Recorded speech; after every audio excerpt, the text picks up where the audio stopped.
Ants an aphid? Did you know? Some ants are actually farmers. These ants don't just hunt.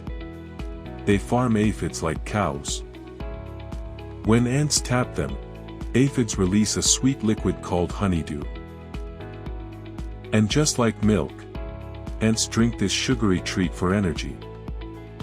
In return, ants protect aphids from predators, like fierce bodyguards.